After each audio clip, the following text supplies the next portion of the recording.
Gənclər, Təbrizdəyəm və sizə bazar qiymətlərini göstərəcəm. Əmican, pomidorun kilosu neçədir? 45, Bəs xiyarların? 35, 50, 60. Bananlar neçədir? 165, 115, 100. Qardaş, kartoşkanın kilosu neçədir? Kardeşler kilo 32.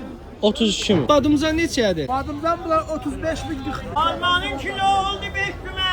Göyərtilərin qiymətini deyə bilərsiniz? 25 bin kilo oldu. Kilosu 25 min. Örtülü bazara gedirdim, istədim buranı da göstərəm sizə. Belə bir tıxacdır. Dağlara fikir verin, qırmızı rəngdədir bir də. İndi isə bağlı bazara gəlmişəm, yəni üstü örtülü bazara. Gördüyünüz kimi belə insanlar çoxdur, eyni şəkildə belə də çoxdur. Buradan da gedə bilərsiniz, soldan da gedə bilərsiniz. Uşaqlar, qızılın qramı məsələn neçədir? Qardaş, qızılın qramı neçədir? 13 milyon 850. 13 milyon 850-də hardasa 80-90 dollar kimi bir şey eləyir. Müzəffəriyyə deyilən bir yerə gəlmişəm. Burada satılan xalçaların hamısı əl toxuması ilədir.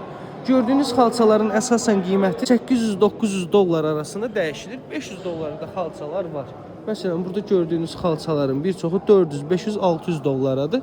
Orada divarda gördükləriniz isə qiyməti 700-800 dollar arasında fərqlilik göstərir.